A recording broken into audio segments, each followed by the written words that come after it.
हाथ में होता है। धन देने का काम मां लक्ष्मी करती है, जो कि मां तुलसी का ही एक रूप है।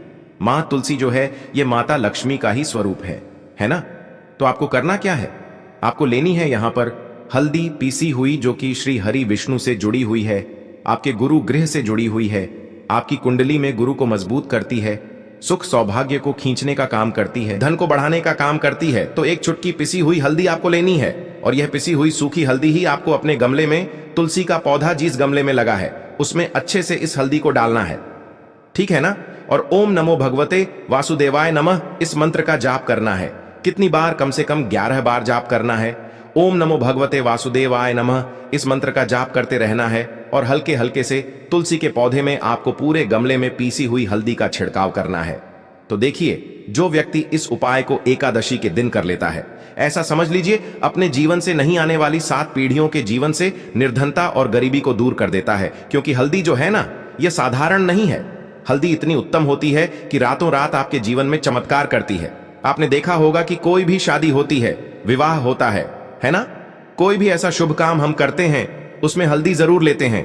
गृह प्रवेश जब हम करते हैं तो हल्दी के स्वास्तिक का निर्माण करते हैं। कोई भी अच्छा काम करने जा रहे हैं, हल्दी उसमें लेते हैं, और हल्दी जो है यह आपके गुरु ग्रह को मजबूत कर देती है। अगर कुंडली में गुरु कहीं ना कहीं मजबूत है तो इससे उत्तम उपाय आपको ऐसा समझिए एकादशी का मिलेगा नहीं। बहुत ही उत्तम उपाय है। तुलसी के गमले में एक चुटकी पीसी हुई हल्दी डालना है, तो यह बहुत ही उत्तम उपाय है। इस उपाय को आप जरूर करें एकादशी वाले दिन, और साल का सबसे बड़ा यह दिन है। तो इस उपाय को करने से श्री हरि विष्णु और महादेव आपसे न केवल प्रसन्न होते हैं, आपसे इतना प्रसन्न हो जाते हैं कि जीवन में कभी आपके गरीबी और निर्धनता को नहीं आने देते हैं। तो चलिए अब बात कर लेते हैं अपने तीसरे उपाय की, जो कि मुख्य द्वार से जुड़ा हुआ है। और यह उपाय है स्थिर लक्ष्मी के वास के लिए। ऐसा पैसा आपके घर में आएगा जो आपके घर में ही रुकेगा।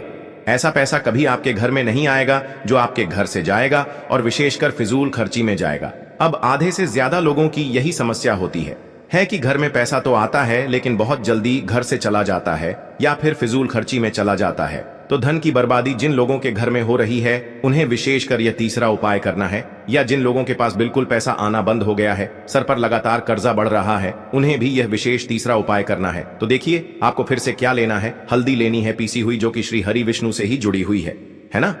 पीसी हुई हल्दी लेनी है, और थोड़ा सा पानी डालकर उसका गाढ़ा गाढ़ा आपको पेस्ट बना लेना है।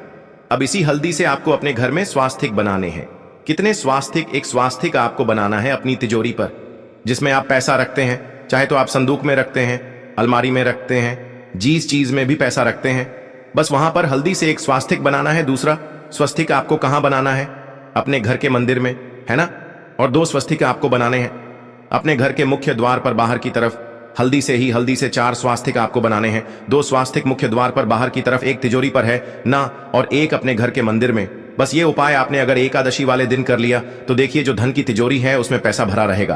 कभी भी धन की तिजोरी धन से खाली नहीं होगी, क्योंकि जहां पर हल्दी का स्वस्तिक एक होता है वहां कभी धन की कमी नहीं होती है। हमेशा वहां पर धन की देवी माता लक्ष्मी वास करती है, क्योंकि हल्दी किससे जुड़ी हुई है? श्री हरि विष्णु से। और मां लक्ष्मी कहां होती है? जहां श्री हरि विष्णु वास करते हैं। अब बात करें कि आपके घर का मंदिर जो है उसमें अगर आप एक स्वास्तिक बनाते हैं तो आपके घर से ऊर्जा जो है, पूरे में ऊर्जा फैलती है ना?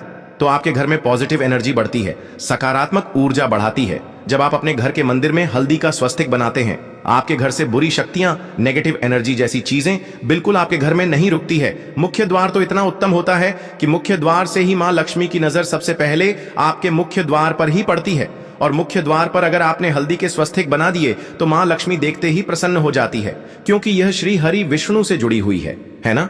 और हल्दी के स्वास्तिक जहां पर जो व्यक्ति अपने घर के मुख्य द्वार पर बनाते हैं, ऐसा समझ लीजिए मां लक्ष्मी उनके घर में वास करती ही करती है, और कभी भी ऐसे घर को फिर छोड़कर नहीं जाती है। स्थिर लक्ष्मी का वास आपके घर में होगा। यह हल्दी के स्वास्तिक वाला उपाय एकादशी के दिन बहुत ही उत्तम है। साथ ही साथ कोशिश करें कि इस दिन गाय माता को हरी घास अवश्य खिलाएं।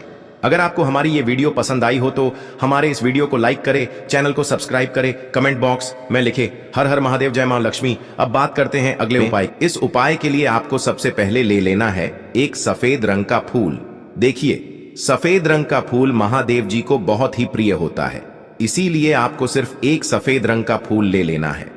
अगर आपके पास में सफेद रंग का फूल नहीं है तो आप शिवलिंग के ऊपर बढ़े हुए सफेद रंग के फूल को उठाकर इसे जल से शुद्ध करके आप इसका फिर से इस्तेमाल शिवलिंग पर कर सकते हैं। बस आपको ध्यान रखना है कि सफेद रंग का फूल जो आप लेंगे वो केतकी का फूल नहीं होना चाहिए, और आप कोई भी सफेद रंग का फूल उसकी जगह पर ले सकते हैं। फिर इसी के साथ आपको एक चावल का दाना ले लेना है। चावल का दाना कहीं से भी टूटा खंडित नहीं होना चाहिए। इसी के साथ आपको एक बेल पत्र ले लेनी है। अगर आपके पास में बेलपत्र भी नहीं है तो शिवलिंग के ऊपर छड़ी हुई बेलपत्र को उठाकर आप इसे जल से शुद्ध करके इसका फिर से इस्तेमाल शिवलिंग पर कर सकते हैं। फिर आपको सबसे आखिर में एक लोटा जल ले लेना है। लोटा आप तांबे का लेंगे और जल हमेशा की तरह आपको अपने घर के किचन से ही लेना है।